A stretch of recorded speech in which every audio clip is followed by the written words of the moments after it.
KBS 열린 토론.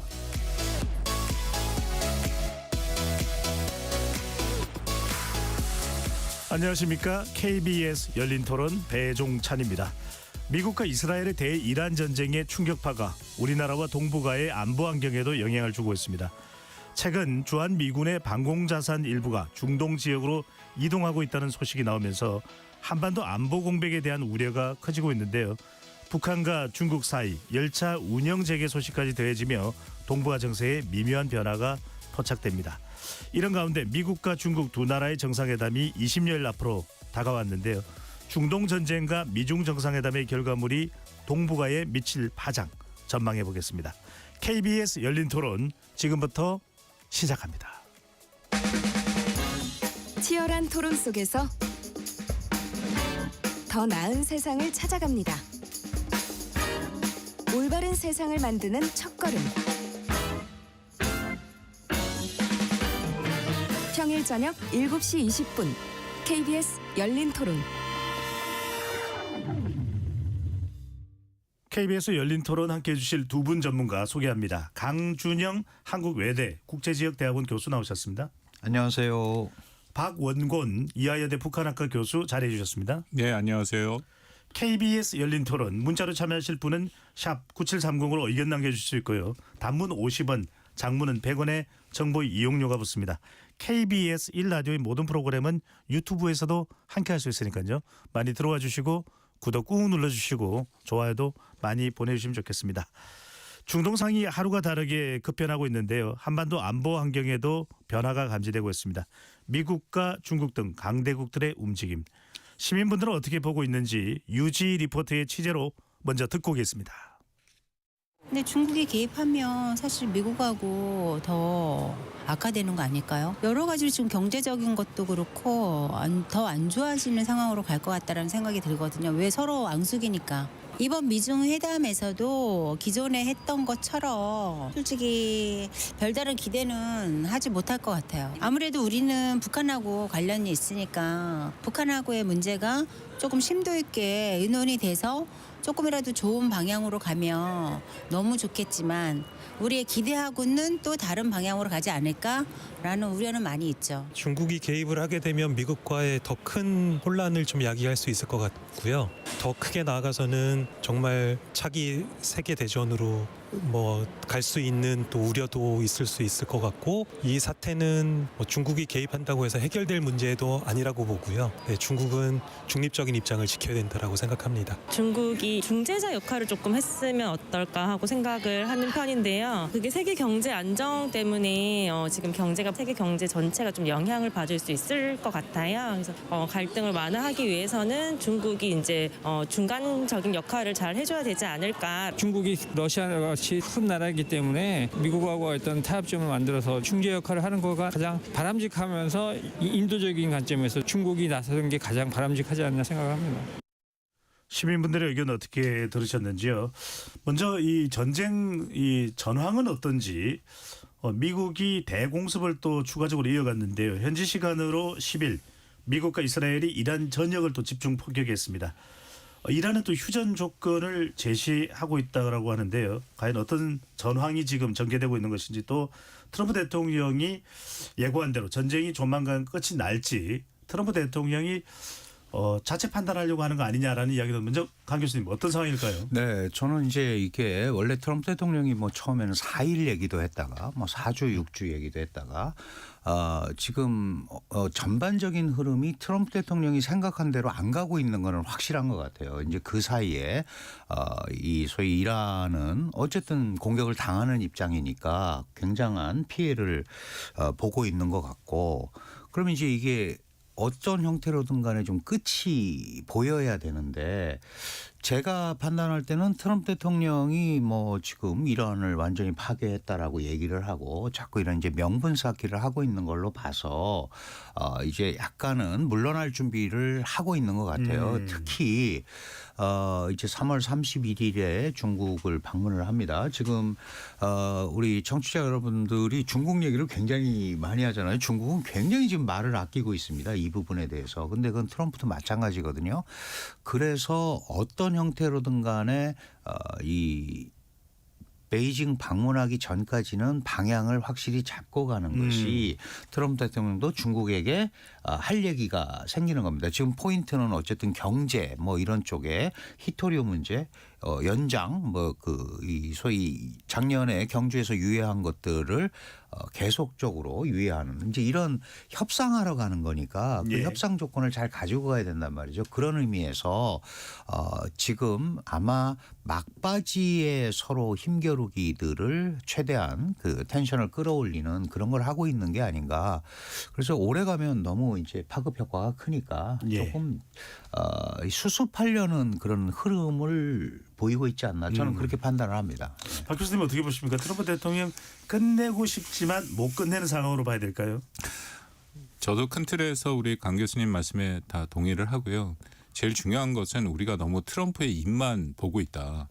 워낙 우리가 트럼프를 벌써 경험한 지 1기 때 4년 그리고 2기 때 1년 뭐 그 중간에도 많이 있었습니다만 트럼프 대통령의 특징이 자기가 편한 말을 쉽게 한다라는 거죠. 그렇기 때문에 이번 전쟁 같은 경우에도 너무 많은 말을 해서 트럼프의 말을 따라가다 보면 도대체 이 전쟁이 언제 끝날 건지에 대해서 굉장히 혼란을 가질 수밖에 없다. 예. 그래서 저는 오히려 트럼프보다는 전쟁을 수행하는 주체인 이제 뭐 미국에서 전쟁부라고 얘기합니다만 아직은 사실은 국방부가 맞는 그 피트 헤그세스 국방장관의 얘기가 오히려 전쟁을 수행하는 책임자로서 더 의미를 찾을 수 있다라고 생각을 하는데요.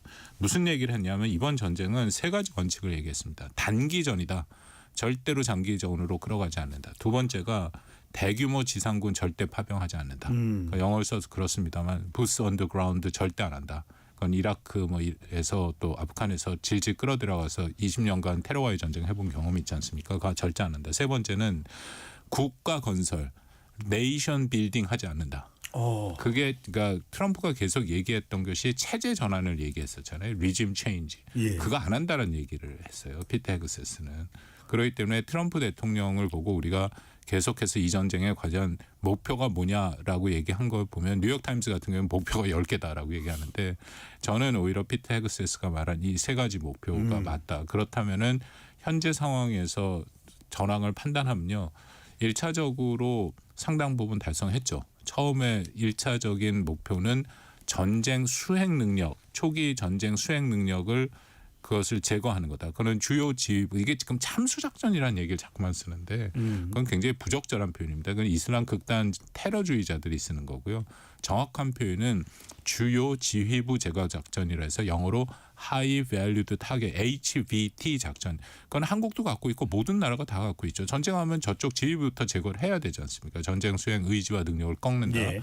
주요 지휘부 제거 작전을 성공적으로 하메네이를 비롯해서 제거를 한 거고 그다음 단계가 전쟁을 지속할 수 있는 능력을 제거하는 그 작업들을 하고 있죠. 그것은 탄도미사일을 비롯해서 그 생산 시설까지 지금 대규모 폭격을 해서 한다라는 거. 그래서 댄케인 합참의장 같은 경우에는 이란의 탄도미사일의 능력이 초기보다 90% 정도 줄었고 그리고 그런 드론 같은 경우에도 83% 줄었다. 그렇게 얘기를 하는 거 보면은 2차까지의 사실상 원래 전쟁의 목표는 상당 부분 달성을 했다. 이제 그렇게 판단이 됩니다. 그렇다면 이 전쟁은 트럼프의 원래 말을 좀 비른다면 4주에서 6주 그러면 강 교수님 말씀대로 미중 간의 정상회담이 성사되기 전에 조심스럽지만 뭔가 좀 정리될 가능성이 있다 판단합니다. 예. 두 분 말씀을 듣고 보면은 전쟁은 대체로 끝나가는 무렵이다, 국면이다 이렇게 볼 수 있는데 자꾸만 우리 이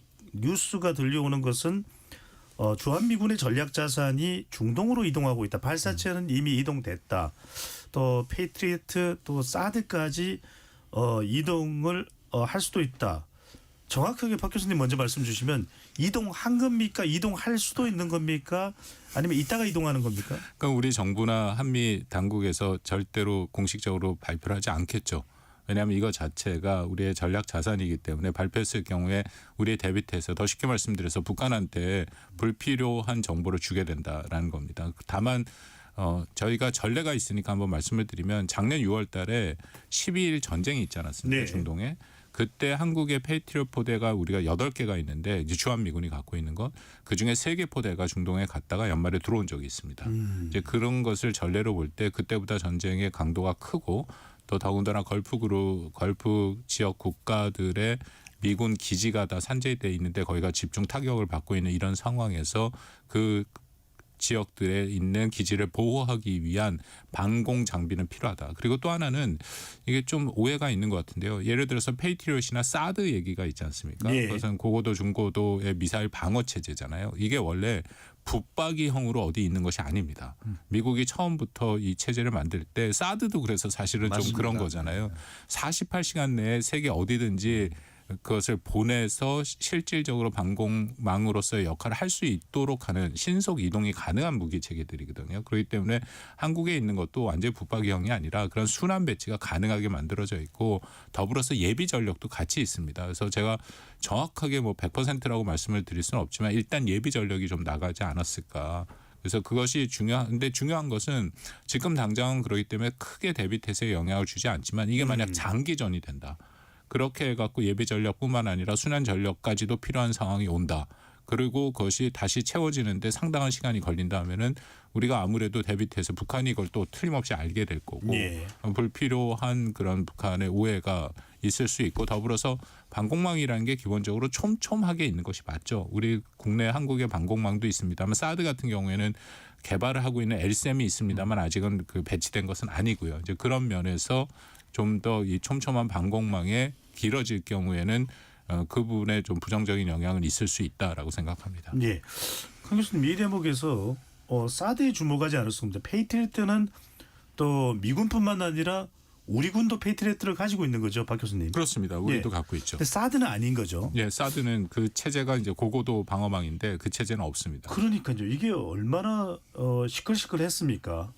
이게 경북 성주의 이전에 롯데 골프장에 네. 이 설치될 때 배치될 때만 하더라도 중국은 발끈했고 한한령을 이야기했고 또 랴오닝성의 이 이른바 레이더를 감지한 것 아니냐라는 이야기까지 나왔고 참외 계담까지도 나왔고 보통 일이 아니었는데 지금 우리 자산으로는 없는 고고도 사드가 다시 이 한국으로부터 이탈된다. 어떤 의미로 보시는지요? 그 사실은 이제 중국은 이 부분에 대해서 굉장히 민감하잖아요. 사드 시스템 자체가 지금 말씀하신 대로 고고도 미사일 방어 체제니까 국내에서도 그 북한 미사일이나 핵을 요격하는데 별로 유용성이 없다. 뭐 이제 이런 얘기를 하면서 더 막 이렇게 나눠져 갖고 부추겼는데 기본적으로 주한미군이 운영하는 주한미군의 무기입니다. 그죠? 이거는 뭐 미국이 그렇게 한다 그러면 할 수밖에 없는 건데 네. 다만 우리 입장에서는 사드 배치의 이유를 점증하는 북핵과 북한으로부터의 위협을 방어하기 위해서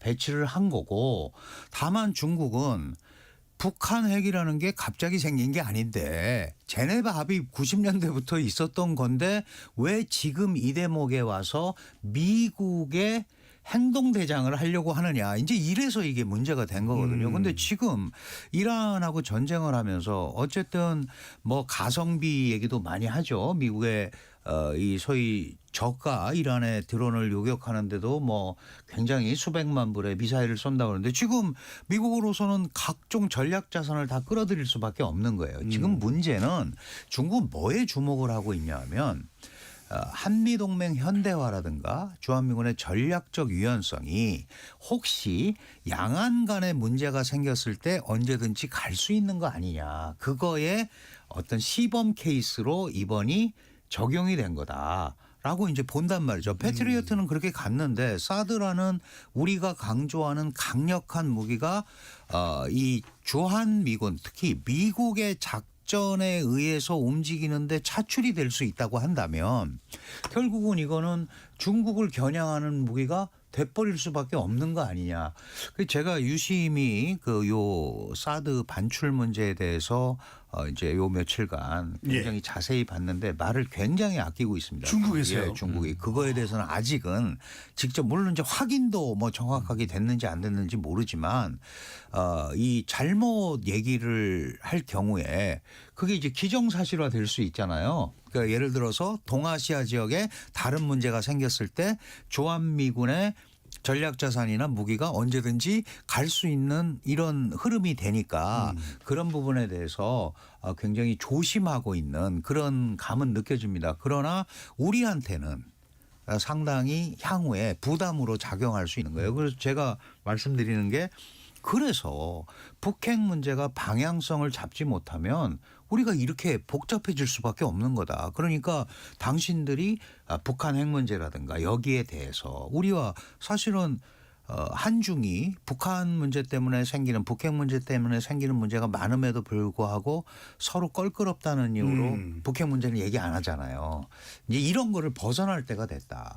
그런 얘기를 하지 않으면 앞으로도 이런 문제가 계속 생길 수밖에 없고 이제 미군의 소위 자신들의 전략 자산을 자신들이 운영한다라는 이 시스템 때문에 한중 관계에도 이상해질 수 있는 그런 게 오니까 한중이 이런 기회를 통해서 얘기를 하는 게 저는 제일 중요하다. 이제 아젠다에 올려놓고 얘기를 하는 것이 향후 한중 관계를 위해서도 그렇고 불필요한 오해를 약화시키는 데도 기여를 할 거다. 저는 그렇게 봅니다. 민감하다고 이야기를 안 할 수는 없다. 박 교수님. 예, 사드에 대해서 한 가지 더 한참 전 벌써 2017년 1일에서 꽤 전 일인데요. 그 당시에 사드를 배치하게 된 배경은 아주 명백합니다. 이게 뭐 중국이 일부러 오해를 한 건지 아니면 일부러 그렇게 얘기한 건지 제가 이야기한 시진핑 주석이 말을 꺼내는 바람에 그다음에 좀 어려움이 있었다라고 판단이 되는데 2017년에 북한이 갖고 있는 미사일 중에 하나를 장거리 미사일을 고각 발사를 하거든요.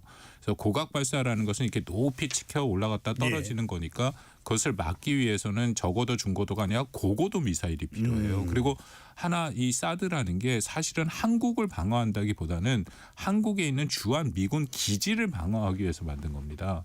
그게 배치가 된 거거든요.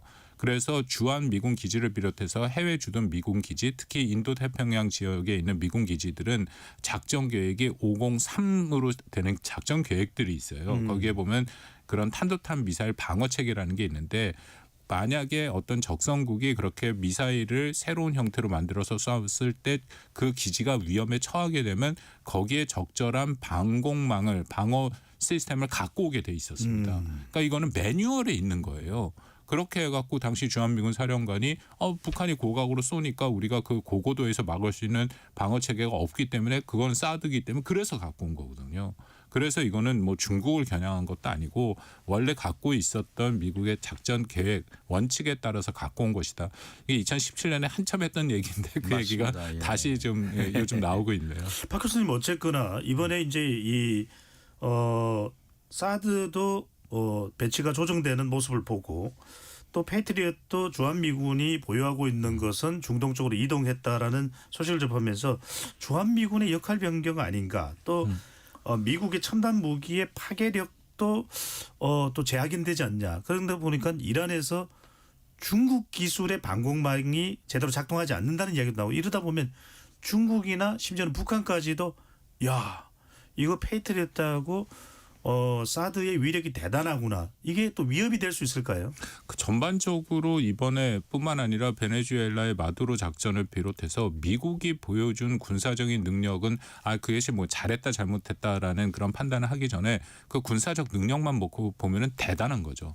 거기에 대해서는 뭐 강 교수님 훨씬 잘 아시겠지만 중국은 절대로 할 수 없는 그런 군사적 능력을 보여주지 않았습니까? 이것은 지역의 인근 지역이 아니라 원정을 해서 멀리 떨어진 곳에서의 그런 작전을 했다라는 것이고 그리고 작전 중에도 가장 까다로운 것이 적의 주요 지휘부를 제거하는 작전인데 그것은 마두로는 제거가 아니라 그거를 뭐 미국식 표현에 의하면은 저희 체포해 온 거고 사실상 뭐 납치해 온 그런 상태지 않습니까? 그것을 가능케 했다라는 것도 사실 중국의 입장에서는 북한도 마찬가지고 굉장히 긴장할 수밖에 없는 거고 이번에 이란에도 하메네이와 주요 지휘부를 첫날 48명에 가까운 그런 핵심 인사들을 제거한 것 자체도 그들이 어디 있었는지 정확히 알고 정밀 유도포 타격을 할 수 있었다라는 것도 이것도 중국도 쉽게 할 수 없는 것이고 심지어 러시아도 우리가 얘기를 하는데 러우 전쟁이 4년을 지나가고 있는 이 시점에서 러시아도 만약에 그런 식으로 주요 지휘부를 제거할 수 있었다면은 전쟁이 이렇게 길어지지 않았겠죠. 그러니까 전반적으로 갖고 있는 미국의 군사 능력 아까 말씀하신 거기다 이제 방공망도 이번에 보면은 뭐 사실 일부 뚫리긴 했습니다만 미국이 갖고 있는 페이트리엇이나 그런 방공망들이 제대로 작동하고 있다라는 것은 다시 한번 확인된 거고 반면에 이란이 갖고 있고 그건 러시아산 또 중국산 방공망이라고 일부 알려졌는데 다 뚫려버린 거잖아요. 예. 그러니까 그런 면에서 미국의 군사 능력은 역시 다시 한번 확인이 되는 그런 상황이다라고 판단이 됩니다. 그러니까요. 강 교수님이 핵 이야기를 하셨는데 한중 간에도 이야기를 좀 북한 핵을 할 필요가 있지 않느냐라는 말씀을 주시긴 했는데 하메네이가 폭사당하는 걸 보면서 후계자인 모스타파가 또 이 미사일 공격에 부상당했다는 소식을 들으면서 더 김정은 위원장은 핵에 집착하지 않을까요? 네, 뭐 당연히 그렇게 봐야 될 것 같습니다. 왜냐하면 사실 그 전에 카다피 때도 그랬고 리비아가 저렇게 맥없이 이제 카다피의 생명이 미국에 의해서 단절되고 그다음에 사담 후세인도 마찬가지고 정말 핵을 가지고 핵 보유국으로서 지위를 갖고 있었으면 미국이 그렇게 못했을 거다. 더 집착할 수 있죠. 이제 그런 의미에서 김정은의 입장에서는 오히려 그 부분을 가지고 우리가 핵의 완벽한 보유 그다음에 운용 능력을 갖추지 않으면 이제 미국을 정확히 뭐 이 겨냥해서 얘기를 하지 않았지만 그거는 북한의 생존과 관련이 되는 거다라고 얘기를 할 수밖에 없는 거고 그게 이제 노동당 9차 당대회에서 그런 표현들이 여러 개 나왔잖아요. 결국은 핵에 대한 확실한 이 소위 주도권이라고 그럴까요? 그걸 가지고 지금 뭐 통일을 안 한다 그러니까 많은 분들이 그럼 이제 통일을 포기했으니까 그냥 놔두는 건가? 아니죠. 남한을 점령하겠다는 거잖아요.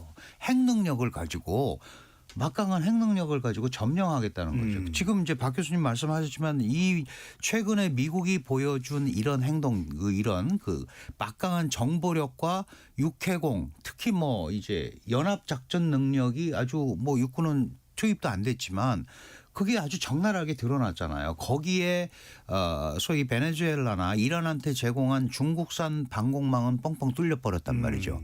그래서 중국 내부에서도 지금 상당히 반성이 일어나고 있습니다. 이게 이제 실전용이 아니라는 거예요. 아하. 모양은 굉장히 좋은데 실전에는 좀 부족한 게 있다. 뭐 이제 그 양회 같은 데서 과학기술 얘기도 나올 텐데 아마 밖으로는 나오지 않지만 그런 얘기들을 꽤 했을 거다. 그러나 전반적인 이런 흐름을 보면 김정은의 입장에서는 자신을 보호하는 데는 역시 핵을 완벽하게 가지고 핵 보유 능력이 있고 그거를 지렛대 삼아서 얘기를 해야 되는 거 아니냐. 그래서 계속 이란의 케이스와 북한의 케이스는 다르다. 이란은 핵이 없지 않냐. 우리는 핵 보유국이다. 이런 얘기를 하면서 아마 더 그런 쪽으로 좀 집착을 하려고 하는 그런 상황은 강화될 것 같아요. 예.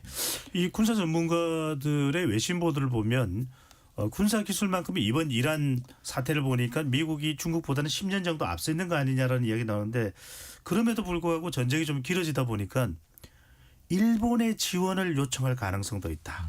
일본도 여기에 대비해서 반응을 보일 가능성도 있다.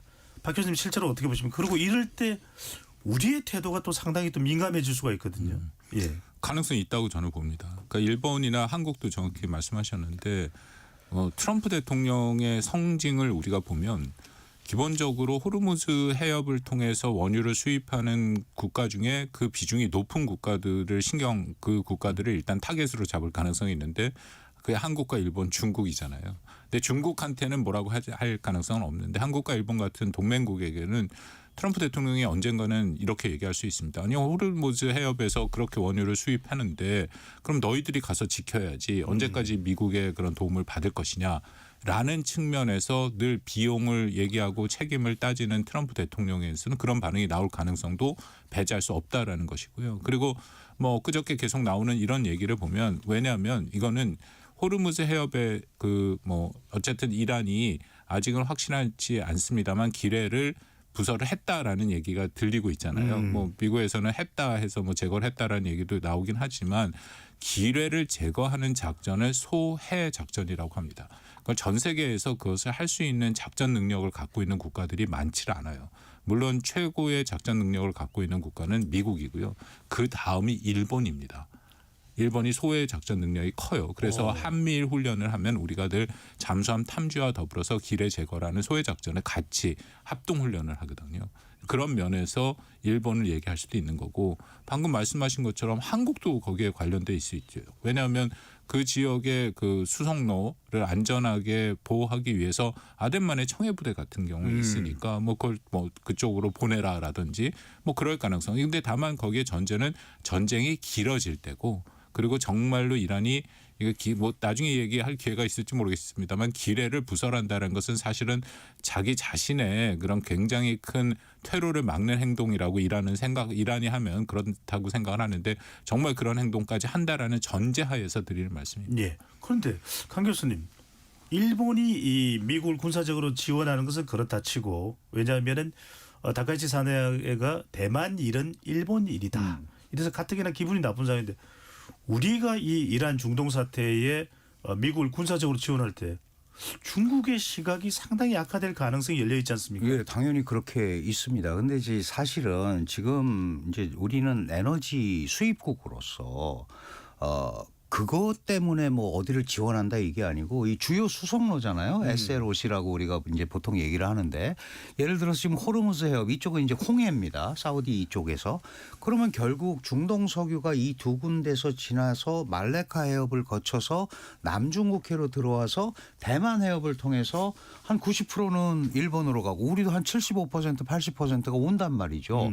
그러면 아시다시피 지금 이 상황에서 에너지가 특히 에너지 석유가 안 나는 국가가 이거가 막혀버리면 지금 뭐 우리는 한 200일분이 있다 그러고 다카이치 산하에는 8개월 정도 비축분이 있다라고 얘기를 하니까 뭐 그 이상 되면 이제 문제가 되지만 다 아시다시피 많은 분들이 얘기하지만 석유라는 게 오일만 안 들어오면 암흑이 되는 거예요. 아무것도 할 수가 없습니다. 뭐 전쟁도 못하죠. 기름이 있어야 뭐 비행기가 뜨고 배가 가고 그러는 거니까. 그래서 그런 일이 안 벌어져야 되지만 우리가 에너지 수급이나 이런 데 결정적인 영향을 받게 되면 미국을 도와준다는 차원이 아니고 대한민국의 에너지 수송로 보호라는 차원에서 지금 아까 청해부대 말씀도 하셨잖아요. 그런 것들이 다 연계가 되는 거고 그거는 저는 충분히 우리가 해야 되고 그런 의미에서 요즘에 이제 해군력이라는 게 뭐 연해 방어가 문제가 아니잖아요. 그리고 대한민국은 삼면이 바다입니다. 어디에서 문제가 생길지 모르기 때문에 충분하게 그런 능력을 가지고 호위도 해야 되고 길도 터줘야 되고 뭐 이런 능력들을 이런 차제에 더 좀 우리가 관심을 가지고 하는 게 좋다. 예. 그리고 중국이 예를 들어서 한국이 그렇게 하는 데 대해서 미국 도와주는 거 아니냐 할 수 있는데 그럼 우리가 에너지 문제를 해결을 못하면 아무것도 안 되는데 그럼 책임져 줘라라고 얘기할 수 있어야 돼요. 네. 아니 그 부분에 대해서 저는 강 교수님께 한번 저도 좀 여쭤보고 싶은 게 있는데 중국이 그런 호르무즈를 통해서 50%의 원유를 수입해 오지 않습니까? 근데 기뢰라는 것은 한번 부설이 되면 이것은 이란도 꼼짝 못하는 거고 그리고 이란이 중국 상선에 대해서는 뭔가 예외를 한다는데 그게 안 되거든요. 안 기뢰가 되죠. 되면. 기뢰가 부설이 돼 그러면 있으면. 오히려 중국도 그러한 슬럭을 안전한 항행로를 하기 위해서는 중국도 거기서 작전에 참여해야 되는 상황까지 오는 거 아닌가요? 그러니까 저는 그런 이제 핵심 얘기들을 많이 해요. 자기들도 물론 지금 이제 이란 원유가 들어오는 게 중국 전체 에너지의 한 13% 정도 돼요. 그리고 지금 러시아에서 한 20% 갖고 오고 이제 중국 내부에서는 이게 장기전으로 안 가면 러시아 거 조금 더 가져오면 되지라고 이제 얘기는 하는데 13%가 작은 게 아니죠. 그리고 그게 장기적으로 가면 이미 베네수엘라산 저가 그리고 싸게 사잖아요. 이란산 저가 원유의 정제 공장들이 주로 이제 청도라는 칭다오라는 데 많은데 이미 도산하는 데가 생겼어요. 그러면 중국 입장에서도 자기네 수송로를 보호해야 될 입장이 있는 거예요. 그러면 전쟁 행위가 아니고 수송로 보호라는 차원에서 중국도 충분히 할 수 있는 거거든요. 그런데 그렇게까지 장기전으로 가지 않도록 벌써 뭐 외교장관끼리 통화해서 너희 건 봐줄게. 그래서 지금 러시아하고 중국은 해주는데 지금 말씀하신 대로 기뢰를 깔아놔 버리면 그게 의미가 없는 거예요. 그래서 제가 판단할 때는 아마 중국이 그런 거에 대해서는 이란하고 얘기를 좀 하고 있지 않을까라고 저는 생각을 강 합니다. 교수님 그래서 여쭤봅니다. 올해 이제 3월 말에 이 미중 정상회담이 20여일 앞으로 남았는데 트럼프 대통령과 시진핑 주석이 만나서 이런 발표가 나올 수 있습니까? 호르무즈 해협을 안전을 공동으로 확보하자. 그때까지 해결 안 되면 그럴 수 있죠. 그런데 지금은 중국은 미국을 자극하는 얘기는 안 하려고 하고 오히려 푸틴 대통령이 지금 얘기를 하고 다니잖아요. 예. 근데 이제 예를 들어서 지금 이란이 화가 나서 미군의 기지가 있는 그 주변 아랍국을 공격을 한단 말이에요. 중동 국가들이 공격을 하면서 그거는 당연히 이란 입장에서는 이게 미국 때문에 우리가 이렇게 복잡해졌다라는 거를 강조하기 위해서 그러는 건데 그거는 이란이 스스로 사지로 가는 거거든요. 이란도 한 40% 식량을 수입을 해야 되는데 호르무즈로 가야 돼요. 그게. 그리고 자기네는 석유를 못 팔면 아무것도 팔 게 없는 나라거든요. 예. 이제 그런 의미에서 그렇게 극단적으로 가기는 쉽지가 않지만 어차피 이래도 죽고 저래도 죽고 그래서 끝까지 가자 그러면 그거는 이란한테 마지막 기회마저 저는 없다고 생각을 하거든요. 아하. 그렇다면 그런 식으로 가는 것은 자살 행위가 훨씬 강하죠. 예. 박 교수님 이거 여쭙고 싶었습니다. 화요일에도 중동 전문가를 모셔서 중동 사태에 대한 특집을 진행을 했는데 이구동성으로 이번 중동 사태의 최대 수혜자는 어딜까? 러시아라는 이야기가 나옵니다. 러시아산 원유가 중동 원유의 대체제로 급부상하고 방금 전에도 강 교수님 말씀하셨는데 러시아가 에너지뿐만 아니라 중재 역할도 다양한 어떤 외교적인 이 무대에서 역할이 강조됩니다. 트럼프 대통령과 또 1시간 동안 푸틴 대통령이 통화를 했다는 이야기도 나오고 있고요. 최대 수혜자입니까? 일단 러시아산 에너지에 대한 수요가 높아졌고 아시다시피 러시아도 우크라이나와 전쟁을 하고 있기 때문에 러시아도 제재하에 있습니다. 유럽 같은 경우에는 2027년까지 러시아산 원유나 천연가스에 대한 공급을 완전히 중단하겠다라는 목표가 있고 그런데 이게 원유가가 계속 올라가다 보니까 러시아산에 대한 필요성이 좀 더 높아져서 여러 가지 여건이 개선된 것은 맞죠. 그리고 일부 러시아에 대한 제재도 해제된다라는 것이고요. 그거 외에도 이게 원유가가 계속 올라가면 러시아산 그런 원유가도 동시에 올라갈 수밖에 없는 거고 그러면은 러시아가 우크라이나와 전쟁을 할 수 있는 그런 전쟁 자금이 더 많아지는 것이고요. 또 아까 방금 중재 말씀하셨는데 러시아가 굉장히 독특한 위치에 있어요. 일단 러시아가 이란과의 관계가 좋습니다. 근데 러시아가 이스라엘과의 관계도 좋아요. 왜냐하면 러시아에 살던 많은 유대인들이 이스라엘로 이주를 했거든요. 그래서 현재 이스라엘에 있는 유대인 중에 러시아에서 온 사람들이 많이 있습니다. 그래서 관계가 나쁘지도 않고 이스라엘도 러시아산 원유를 사들이고 있는 거고요. 그리고 트럼프 대통령은 러우 전쟁으로 뭐 그렇게 러시아와의 문제가 있음에도 불구하고 푸틴과는 항상 소통을 해왔지 않습니까? 이번에도 전화 통화를 한 것이고 네. 그렇기 때문에 사실은 좀 굉장히 아이러니한 상황이고 본인 국가가 전쟁을 하고 있는 판국인데 다른 전쟁을 자기가 중재하겠다 나서는 것이 전혀 엉뚱한 소리는 아니다. 뭐 그렇게까지는 말씀드릴 수 있을 것 같습니다. 네. 푸틴이 러우 전쟁을 하고 있음에도 중동으로부터 최대 수혜자라는 아이러니가 나오고 있습니다. 자 이번에는 중국으로 가봅니다. 미중 정상회담 20여일 앞으로 다가왔는데요. 강 교수님 이런 이야기가 나오네요. 중국은 상당히 요즘에 미국 관련된 이야기도 조심하면서 준비에 만전을 기하고 있는데 미국이 좀 적극적으로 정상회담에 대한 대응이 없다. 이런 또 볼멘 소리가 나오네요. 뭐 지금 미국이 전쟁을 하고 있기 때문에도 그렇고 실제로 이제 2월 20일에 그 소위 관세 위헌 판결을 받고 그다음에 이제 플랜 B를 하면서 정신이 없었을 거예요. 그런데 기본적으로 자기가 시진핑하고 친구다 막 이런 얘기하지만 상대방을 너무 키워주는 데 대해서는 트럼프 대통령이 굉장히 소극적입니다. 그리고 이 잘 아시겠습니다마는 그 작년 경주 에이펙 계기에 와서 부산에서 회담을 했잖아요. 그러면서 사실은 많은 분들이 누가 이겼냐 그래서 제가 비기로 왔다라고 표현을 했어요. 왜냐하면 중국도 마땅치 않고 미국도 마땅치 않은 상황에서 이 상태를 더 이상 확전시키지 말고 가자라는데 양측이 합의를 한 거다. 그렇다면 중국은 자기네가 지금 트럼프 대통령을 부르잖아요. 부르니까 더 많은 얘기를 할 거고 중국 내부에는 이런 시각이 있습니다. 어차피 지금 미국이 코너에 많이 몰려 있으니까 우리가 좀 이번 기회를 좀 세게 얘기해 보자. 대만에 대해서도 대만 독립을 반대한다고 확실하게 한번 그런 얘기를 해야 되는 거 아니냐. 이렇게 얘기하는 사람이 있는가 하면 중국 내부에서도 뭐라 그러냐면 지금 여기를 방문한다라는 거는 타협하러 오는 거 아니냐. 그러면 거기에다 대고 불을 지피면 안 된다. 이걸 안정적으로 관리하는 거다. 저는 개인적으로 트럼프 대통령도 그거를 하러 가는 거잖아요. 안 그러면 방문을 할 이유가 없지 않습니까? 그러니까 최대한 로우키로 이제 미국 입장에서는 상대방한테 끌려가지 않는 입장을 보여주면서 가려고 하다 보니까 중국은 어마어마하게 그 얘기를 하고 대접을 하고 뭐 자금성 비우고 막 이런 걸 해서 이제 이 뉴스거리를 만들고 싶겠지만 예. 미국은 그렇게까지 하는 것도 미국이 끌려 들어가는 것 같은 부담이 된단 말이죠. 그러니까 원래 또 약간 즉흥적이기도 하잖아요. 트럼프 대통령이. 그러니까 그런 것까지 감안해서 아주 적극적인 대응은 상대적으로 좀 덜하고 있는. 그런데 사실 트럼프 대통령의 목적은 뭐냐 하면 예. 9월이나 10월쯤에는 시 주석을 워싱턴으로 불러야 돼요.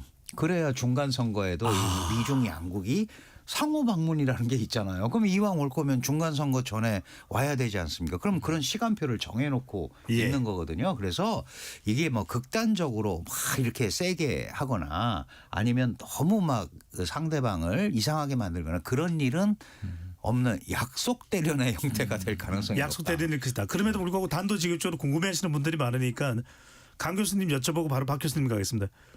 적극적인 중국.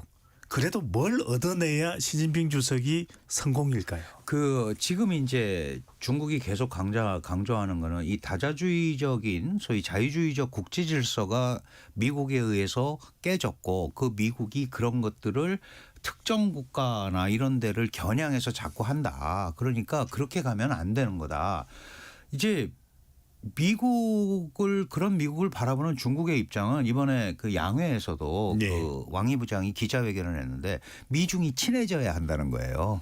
그러면 같이 풀어야 될 게 많다. 우리 뭐 공영이라는 표현 많이 하잖아요. 그러니까 구체적으로 뭘 얻는다기보다도 예를 들어서 뭐 대만 문제 미국이 양보하기 어렵죠. 기본적으로 우리는 하나의 중국 정책이 있다. 니네는 원칙이 있으면 또 예. 이러고 넘어갈 거고 그렇다면 이 흐름을 안정적으로 관리하는 양측의 메시지를 양 정상은 물론이고 세계적으로 발출하는 이런 무대가 베이징이었다.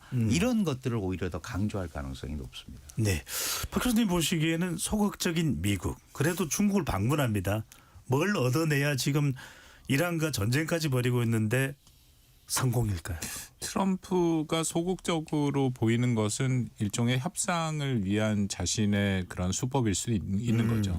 그러니까 늘 모든 카드를 보여주지 마라라는 게 트럼프의 방법이니까 소극적처럼 보여줌으로써 오히려 중국에 좀 애를 태우는 그런 모습도 있을 수 있다라고 판단이 되고요. 트럼프의 목적은 아주 명확합니다. 뭔가 큰 걸 받아내는 거죠. 받아내는 것도 내가 이걸 받아서 미국 국민들한테 선전할 수 있는 그런 것들을 얘기를 하는 거죠. 예를 들어서 뭐 늘 얘기 나오는 보잉 항공기를 또 구매를 한다든지 또 대두라든지 에너지 농산물 미국산 에너지나 농산물 추가 구매 같은 거 그런 걸 대규모 계약을 했다. 또 미국 기업에 뭔가 유리한 투자 시장 접근 확대 약속을 해서 숫자와 계약으로 뭔가 보여줄 수 있는 거. 특히 트럼프는 숫자를 좋아하니까 다 합쳐서 이만큼의 투자를 하기로 약속했다. 그러면 되는 거거든요. 그게 트럼프가 원하는 모습인 거는 분명해 보이는데 예. 근데 한 가지 저도 좀 덧붙이고 싶은 게 원래는 미국의 트럼프 행정부도 그렇고 뭐 원래 이전에 있었던 바이든 트럼프 일기 때에 비해서 현재 트럼프 이기는 중국에 대해서 확실히 좀 톤 다운했다. 네. 그게 분명히 읽히더라고요. 그 작년 전반기만 하더라도 중국이 최대 위협이고 유일한 위협이고 대만 해협이 최대의 위기다라고 얘기했는데 작년 11월에 나온 미국 국가 전략 보고서에 따르면 중국을 적이나 위협이란 표현이 하나도 없어요. 그게 다 사라져 버렸고 심지어는 타이완 해협의 대만 해협 위기에 대해서도 늘 뭐 강 교수님 늘 잘 아시겠지만 뭐 미국이 얘기하는 건 늘 똑같았지 않습니까? 중국이 대만 해협에서 힘을 통한 현상 변경을 하는 것을 반대한다라는 것이 미국의 입장이었는데 NSS의 국가전략서에 뭐라고 썼냐면 미국이라고 썼지만 중국이 없어졌고요. 대만 해협에서 힘을 통한도 없어졌습니다. 현상 변경을 반대한다는 표현이 없어지고 뭐라고 지지하지 않는다. 그 정도면은 굉장히 톤다운해서 얘기를 했다라고 판단이 되고요. 1월 달에 나온 국방전략서 NDS 같은 경우에도 중국과 영어로 컨프런테이션 한다, 대결한다라는 표현이 전혀 없습니다. 그러니까 그런 것들이 다 빠졌다라는 것은 트럼프 2기에 뭔가 중국과의 딜을 하고 뭐 이것은 스캇 베센트 재무장관이 얘기를 한 건 합니다만 일종의 프레임워크 안에서 중국과의 전략적 경쟁을 한다. 이제 그런 의미거든요. 그러면은 이번 회담에서 조금 더 미국도 전향적인 입장이 나와서 뭔가 중국과 조금 더 유의미한 합의를 도출할 여지도 좀 있지 않은가 하는 게 제 판단이긴 합니다. 네, 박 교수님 이 말씀하시니까 강 교수님 이게 궁금해집니다. 잘 이해가 안 돼서 또 더 설명이 필요한데 중국 전문가들 사이에서 그래서 미중 관계를 낙관한다는 의견이 나오는데 트럼프 대통령이 자유주의가 아닌 민족주의를 강조하기 시작했다. 미중 관계의 본질이 변했다. 이 내용이 홍콩의 사우스 차이나 모닝 포스트에 나왔다고 그러거든요. 어떤 의미일까요? 사실은 지금 박 교수님이 아주 중요한 지적을 해주셨어요. 이 왜 톤다운을 했을까? 사실은 트럼프 1기 때 미국에 대해서 원래 1기 시작할 때 자기가 45% 관세를 부과한다 그랬고 25% 실제 부과가 되자 이제 미중 간의 무역 협상이 시작이 됐어요. 그런데 그것도 18개월이 걸렸습니다. 그러고 이제 그 무역 협상에 의해서 이루어져야 되는데 코로나 팬데믹을 만났어요. 그리고 그 결과 어쨌든 바이든 행정부가 들어섰고 바이든 행정부는 모든 물건에 대해서 한 게 아니고 전략 물자를 가지고 했단 말이에요. 그럼 이제 트럼프 2기 행정부는 딱 들어와서 처음에는 강경했잖아요. 내가 원래 1기, 2기를 만약에 바이든 행정부 시기에 자기가 정권을 안 뺏겼으면 중국을 완전히 무릎을 꿇을 수 있었는데 그게 안 됐으니까 더 세게 하겠다라고 했는데 중국의 소위 히토류 카드라든가 그다음에 이 소위 그 농산물 이런 것들을 보니까 아르헨티나에서 사고 브라질에서 사버린단 말이에요. 그러니까 이게 이렇게 가면 안 되겠다라는 생각을 트럼프 대통령이 기본적으로 한 것 같아요. 그래서 작년에는 급기야 무슨 말이 나왔냐면 AI 경쟁에 들어와 있는데 이 승자는 미국 아니면 중국이 될 것이다. 이런 표현까지 썼어요. G2 중에 할 거다. 그러니까 이런 표현을 쓴다는 것 자체가 상대방과의 더 불편한 관계를 지속하는 게 좋지 않다라는 얘기를 하는 건데 그렇다고 그것이 낙관론으로 가는 건 절대 아닙니다. 왜냐하면 본질적으로는 중국은 미국의 힘이 과거보다 훨씬 떨어지고 있고 그다음에 자신들이 만들었던 자유주의 국제주의를 깨버리고 스스로 그러면 중국은 지금 다자질서라든가 특히 무역 면에서는 자기가 그걸 수호하겠다. 굉장한 아이러니죠. 내가 다자질서 자유무역의 수호자다 이런단 말이에요.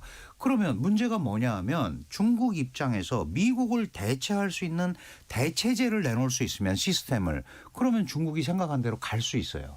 그런데 아직 거기까지는 못 갔단 말이죠. 그런 의미에서 중국은 계속 그 길을 향해서 갈 거기 때문에 본질적으로는 미중 경쟁이 뭐 이렇게 턴다운이 되거나 표면적으로는 약간 소강 상태로 보일 수 있으나 그런 거는 벌어지기가 어렵다. 결국은 미국 입장에서는 중국을 도전자에서 완전히 떨어뜨리려고 하는 거고 중국은 어떻게든지 지금의 미국을 극복해서 완전히 미국을 이긴다. 이거는 중국도 압니다. 어렵다는 거를. 그러나 비슷한 파트너. 쉽까지는 충분히 갈 수 있는 거 아니냐라고 생각을 하거든요. 그래서 저는 이 미중 이걸 보고 뭐 낙관이다, 비관이다 이렇게 볼 필요가 전혀 없다. 이미 경쟁은 그대로 가고 있다. 때에 따라서 그 경쟁의 정도가 높아지고 낮아지고 이런 거는 있을 수 있다. 그래서 이 변수가 아니고 상수다. 경쟁의 상수다라고 생각을 하고 작전을 짜야지 이게 이렇게 만났으니까 줄어들었네 이렇게 보면은 중국의 소위 야심이라는 게 있잖아요. 예. 미국을 어떻게든지 빈자리를 메워보겠다거나 극복하겠다는 거 이거를 잘못 읽을 가능성이 굉장히 큽니다. 저도 짧게 말씀드리면요. 미국도 모르지 않습니다. 그러니까 미국의 트럼프 대통령도 당연히 알고 있다 생각하고 미국은 이거는 여든 야든 상관없이 학계군 미국 국민도 다 똑같이 중국은 경쟁자고 그렇기 때문에 이번에 중국을 누르지 않으면 미국이 어렵다. 근데 다만 방금 강 교수님 말씀하신 것처럼 2기 때 한번 눌러보려고 1기 때 생각해서 했더니 중국이 그동안 잘 준비를 해서 반격을 히토류 카드를 바로 쓰고 대두 카드를 바로 써버리니까 이게 완전히 미국이 어려워지는 거잖아요. 그래서 미국도 시간을 벌려고 한다.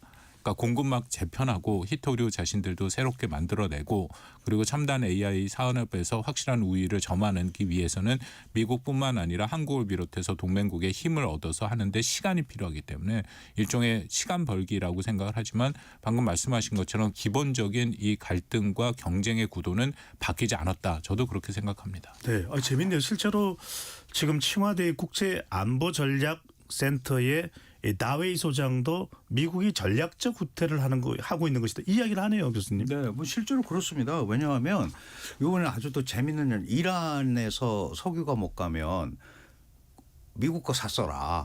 트럼프 대통령이 또 그렇게 얘기하잖아요. 그러니까 그게 무슨 완전히 물론 이제 공생 관계라는 게 협력적 관계도 있고 적대적 공생도 있고 여러 가지가 있지만 어쨌든 이게 지금 둘의 경쟁이 양측의 비수로 꽂힐 수 있다라는 생각을 서로 하고 있는 건 분명한 것 같아요. 물론 이제 제가 말씀드리는 거는 중국보다는 미국이 훨씬 높은 위치에 있죠. 그러나 다른 국가들이 중국보다 훨씬 아래에 있기 때문에 파트너십은 형성이 될 수밖에 없는 거예요. 누군가 대상이 있어야 이걸 끌고 가니까 이제 그런 면에서 미국에 있어서 중국의 중요성. 당연히 중국도 세계 최강의 국가와 안정적으로 지내는 모습을 보여주지 않으면 국제 리더십에 문제가 생길 수 있는 거예요. 그러니까 극복한다고 해서 모든 거를 미국을 물리치고 이런 게 아니라는 그럼요. 거죠. 미국은 원래대로 하고 나한테도 이쪽에 이런 분야를 좀 곁을 좀 내줘라 이런 정도 차원이거든요. 그러니까 1기 때 우리가 많이 회자됐던 게 디카플링이라서 탈동조화였는데 그거 해보려는데 안 되잖아요. 네. 그렇기 때문에 위험 축소 디리스킹을 가는 거고 근데 속마음들은 어쨌든 저쪽과 이쪽 둘 다 시간을 벌어서 자신들이 우위에 서겠다. 일정 수준 그것은 분명해 보입니다. 네. 그래서 그런 의미에서 지금 이제 과거에 미국과 소련 같은 냉전 뭐 이런 것들 뭐 이제 그런 게 다시 일어나기는 어려운데 공급망 중심의 새로운 냉전 구도, 미국 중심의 공급망, 중국 중심의 공급망 이 구도의 새로운 어떤 두 축은 충분히 중국이 어떻게 하느냐 미국이 어떻게 하느냐에 따라서 설 수도 있다. 예. 이제 그런 생각은 우리가 하면서 지켜봐야 될 것 같아요. 두 분 말씀을 들으니까 국제 정치가 더 재밌어집니다. KBS 열린 토론 잠시 참여 안내 로고 듣고 2부로 돌아오겠습니다.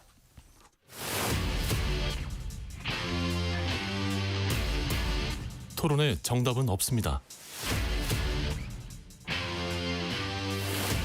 토론이 세상을 바꿀 수도 없습니다. 하지만 질문은 새로운 세상을 만들 수 있습니다. 질문으로 올바른 세상을 만드는 첫걸음 KBS 열린 토론.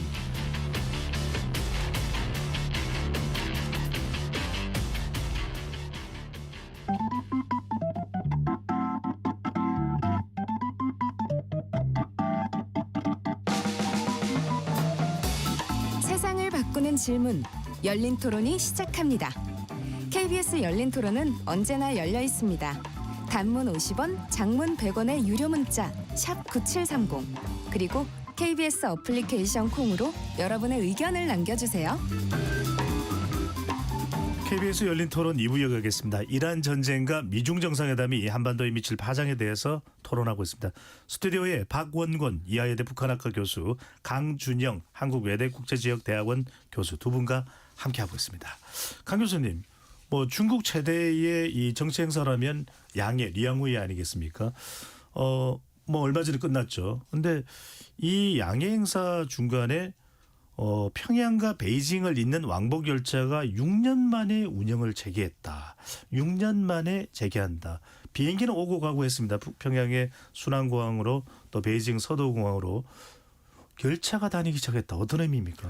그 사실은 김정은 입장에서는 그 이제 국제 열차고요. 그게 이제 중국 관광이라든가 중국 관광객이 오고 이러는 것 때문에 굉장히 고대했던 거예요. 그런데 여러 가지 이유로 물론 이제 뭐 다른 정치적 요인도 있겠지만 여러 가지 이유로 이제 그게 조금 연장이 되고 뭐 공사의 문제도 있었고 그런데 이번에 이거가 이제 개통이 됐는데 아시다시피 작년 이제 전승절 9월 3일 전승절을 계기로 푸틴과 김정은이 천안문 막로에 나란히 섰단 말이에요. 그런데 그 전에 잘 아시지만 김정은은 항상 불만이 있었어요. 중국이 확실하게 안 도와준다.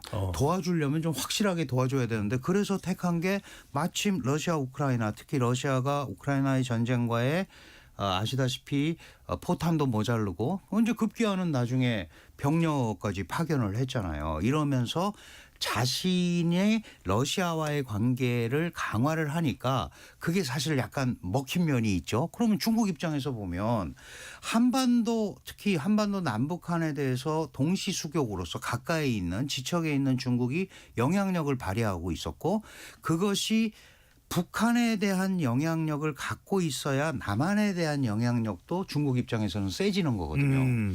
우리가 또 그런 데 대해서 기대하는 부분이 있잖아요. 그러니까 요 메커니즘을 계속 가지고 가야 남북한에 대해서 영향력을 발휘를 하는데 지금 이제 약간 소원해졌단 말이에요. 그럼 이제 예를 들어서 2번에 걸쳐서 푸틴과 김정은이 만났고 나중에는 유사 핵동맹에 준하는 소위 상호방위조약 같은 것도 동맹에 준하는 걸 맺었잖아요. 그러면 한반도에 문제가 생기면 러시아군도 올 수 있는 거예요. 그러니까 이런 차원에서 북한을 다독이면서 관리를 하는 거고 예. 당연히 북한 입장에서는 자신들을 확실하게 도와주거나 원조해 줄 수 있는 데는 러시아는 사실 잘 안 되잖아요. 중국밖에 없다라는 걸 잘 알고 있죠. 이제 그런 면에서 요번에 또 상징적으로 이런 행사를 하고 중국도 이 양해 기간에 사실 양해가 완전히 미국 이란 때문에 묻혀버렸어요.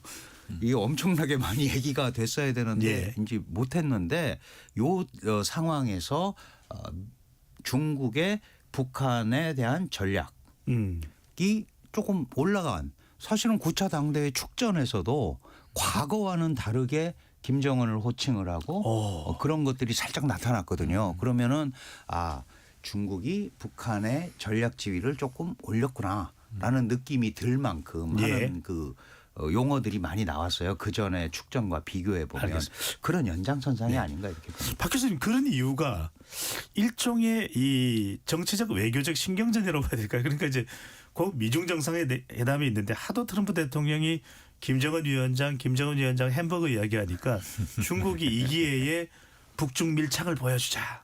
그러면은 미중 정상회담의 입지도 더 공간이 열리지 않을까. 이 전략도 있을까요? 그 북한과 중국 모두 필요가 있어서죠. 방금 말씀하신 그런 부분도 분명히 있고 동시에 북한의 입장에서도 워낙 트럼프가 지난번에 우리가 경험을 했습니다만 에이펙 회의 정상회의 바로 직전에 와서 오는 길에 계속해서 북한의 김정은을 초청했지 않았습니까? 뭐 여러모로 얘기를 했고 심지어는 북한은 일종의 핵보유국이라는 표현도 썼고 언제든지 뭐 자기는 만나고 또 일정을 늘릴 수도 있다라고 얘기를 했고 그리고 제재 문제도 논의할 수도 있다라고 정말 전향적인 입장을 보였는데 그 당시에는 김정은이 완전히 거부를 해서 만남을 갖지 못했죠. 그래서 이번에 많은 사람들이 미중 정상회담 우리 정부도 좀 기대를 했고 그래서 뭔가 다시금 트럼프가 오면서 김정은을 초청하지 않을까 했는데 저는 이란 변수 때문에 이번엔 쉬워 보이지는 않아요. 왜냐하면 늘 미국 그러니까 이란과 북한은 비교되는 국가거든요. 근데 이란에 대해 뭐가 비교되냐면 둘 다 굉장히 오래된 반미 국가고 사실 북한이 제일 오래된 반미 국가죠.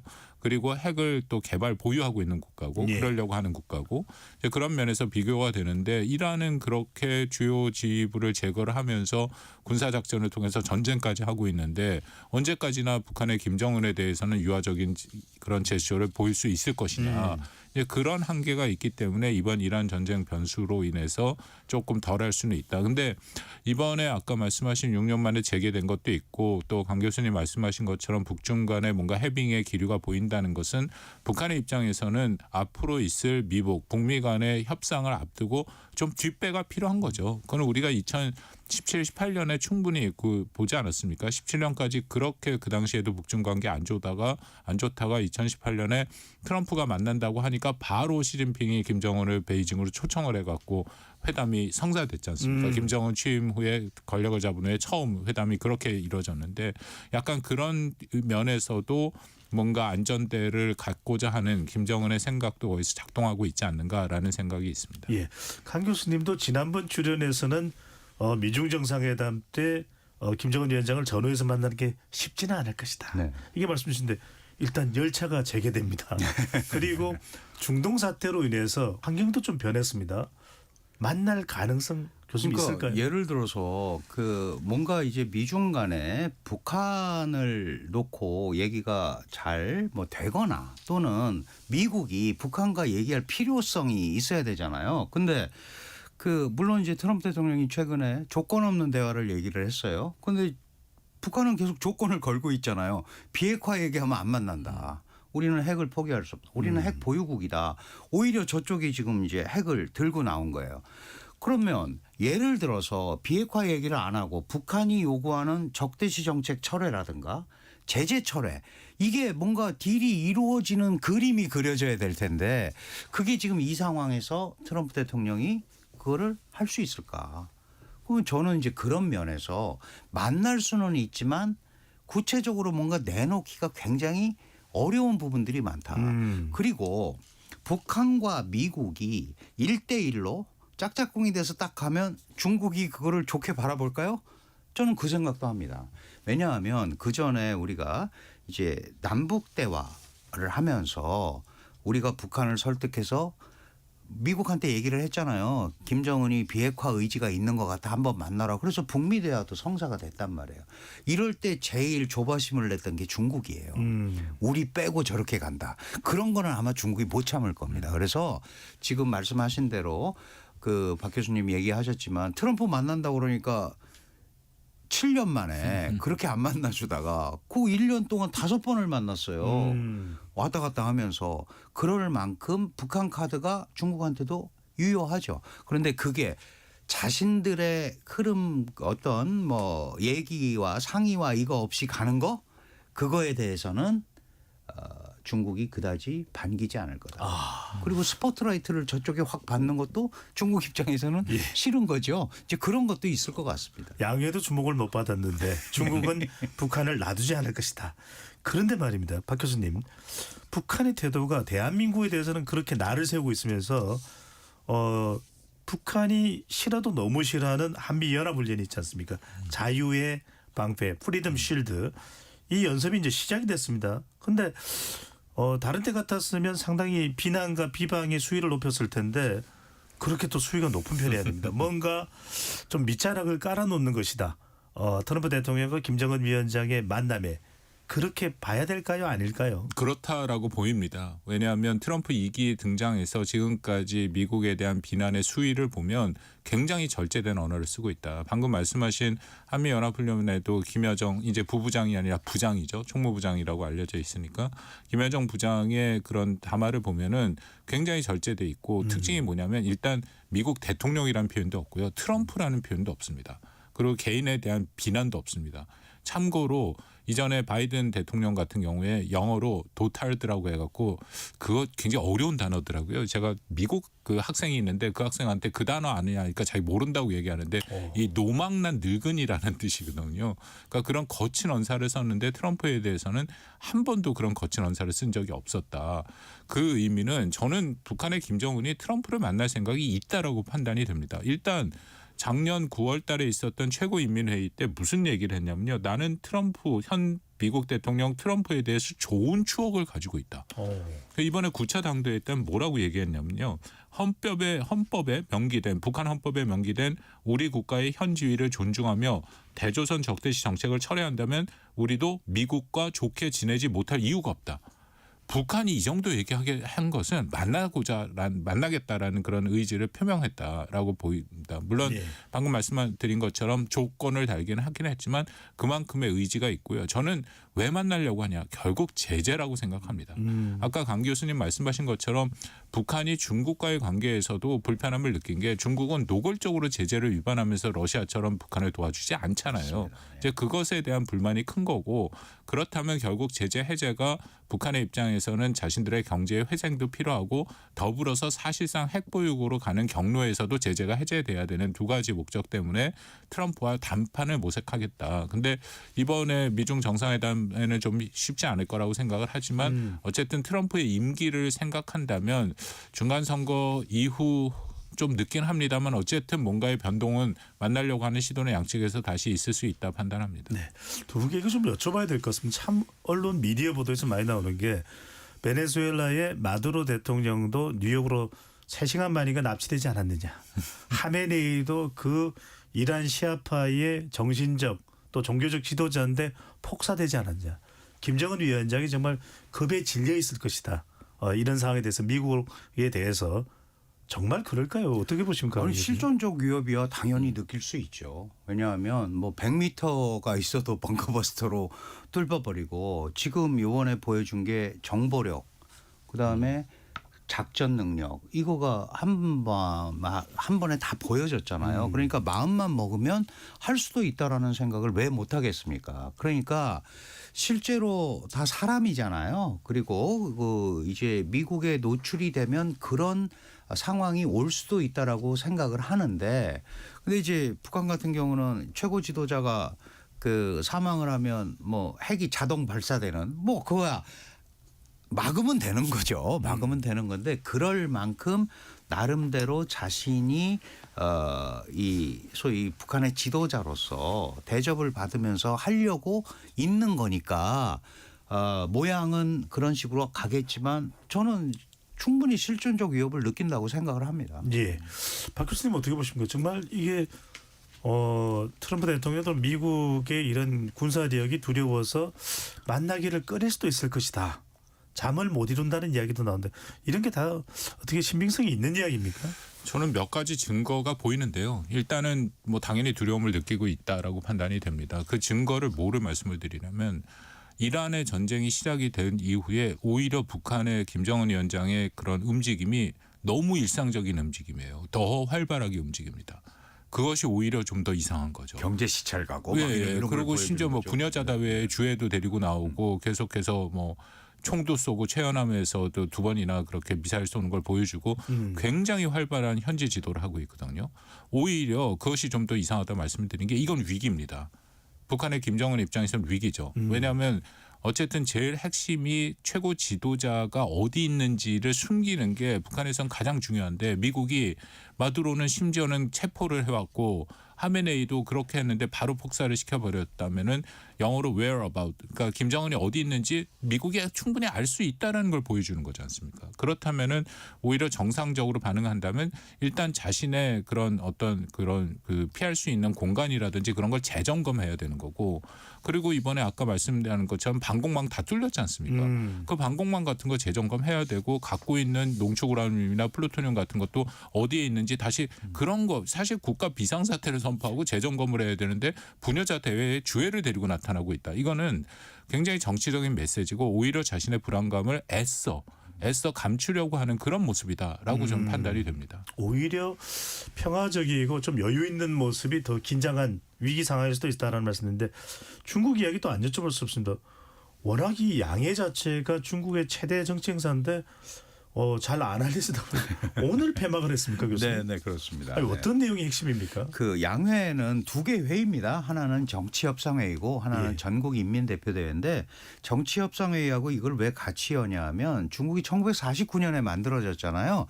재헌국회 역할을 했던 게 정치협상회의입니다. 그러니까 여러 계급이 협상을 한 거예요. 노동자, 농민, 도시 자산계급, 소자산계급, 그다음에 민족계급, 중농 이렇게, 그러니까 무산계급만 갖고 혁명을 한 게 아니라는 거죠. 거기에서 중화인민공화국 법을 만들고 헌법을 만들고 그다음에 정부법을 만들고 그런 걸 했어요. 그래서 전인대가 54년에 시작을 하거든요. 그래서 이 2개 회의를 같이 가는 겁니다. 다만 전국인민대표대회는 중국의 헌법상의 최고 권력 기구예요. 회의기도 하지만, 그리고 입법 기능이 있기 때문에 이 당에서 결정을 했던 뭐를 했던 법으로 만들어서 주석령이나 총리령으로 반포를 하는 거예요. 근데 이제 우리가 이게 5년에 한 번씩 큰 회의를 하는데 회기가 1년에 한 번씩 작은 회의를 합니다. 그러니까 매년 전국 인민대표대회와 정치협상회의를 시작으로 중국의 정치 일정이 시작이 되는데 전인대를 주목하는 이유는 한 해의 시정연설을 총리가 정부 업무 보고라는 걸 가지고 합니다. 이게 정부 공작 보고. 우리는 또 공작이라는 말을 들으면 뭐 정부 공작 보고가 뭐예요? 공작이 일이라는 공주. 뜻이거든요. 네. 예. 그러니까 정부 업무 보고를 하면서 뭘 하냐면 올해 우리는 GDP를 어떻게 하겠다. 경제 성장률을 몇 % 하겠다. 예산을 어떻게 편성하겠다. 재정 적자율은 얼마로 하겠다. 취업률은 얼마로 하겠다. 이런 일종의 전반적인 경제 정책을 정부 업무 보고를 통해서 하고 그다음에 올해 외교는 이렇게 하겠다. 올해 사회 정책은 이렇게 하겠다. 이런 걸 하기 때문에 한 해의 시정 방침을 정하는 거예요. 그래서 여기서 정하는 것 자체가 중요한 게 아니고 그거를 실행해낼 수 있는 플랜을 법으로 통과를 시키니까 항상 이 양회에 대해서 우리가 주목을 하는 거죠. 그렇군요. 자, 시간이 한 1분 30초 정도 남았는데 박문경 교수께 이거 여쭤보겠습니다. 자, 이달 말 미중 정상회담이 열립니다. 한반도에 끼치는 영향, 특히 대한민국에 끼치는 영향 정치 외교적으로 경제적으로도 있을 것 같은데 우리는 어떻게 이 내용을 확인하고 또 대비를 해야 될까요? 가장 큰 것은 미중 간의 휴전이 좀 더 계속 지속되는 것이 중요하죠. 미중 간의 그렇게 경쟁 혹은 노골적인 대결이 본격화된다면 우리는 경제적으로도 미국과 중국 사이에 어떤 편을 들어야 되는 어려운 상황이 오는 거고 더불어서 한반도의 문제 특히 북한 핵 문제와 관련된 미중 간의 협력은 점점 요원해지고 우리 말씀 나눈 것처럼 결국 중국은 더 북한을 감싸들 수밖에 없는 그런 상황이 온 거기 때문에 미중 간의 일정 수준 아까 말씀드린 프레임워크에서 최소한도의 협의를 통해 합의를 좀 도출하는 것이 전 중요하다고 생각합니다. 예, 강 교수님 짧게 한 말씀 해주시면. 네, 저도 마찬가지인데요. 이 미중 관계가 대결을 하고 전략 경쟁을 하고 있지만 그릇을 깨려는 경쟁은 아니다라는 생각을 해야 돼요. 그렇지만 그게 완화된다고 그래서 갑자기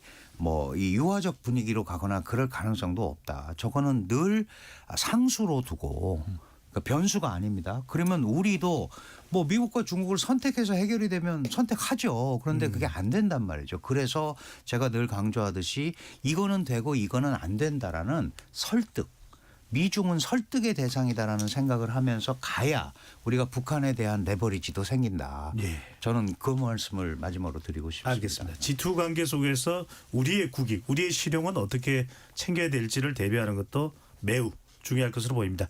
KBS 열린 토론 이것으로 모두 마무리하겠습니다. 오늘 함께해 주신 강준영 한국외대 국제지역대학원 교수, 박원권 이하여대 북한학과 교수 두 분 말씀 고맙습니다. 감사합니다. 지금까지 KBS 열린 토론 배종찬이었습니다.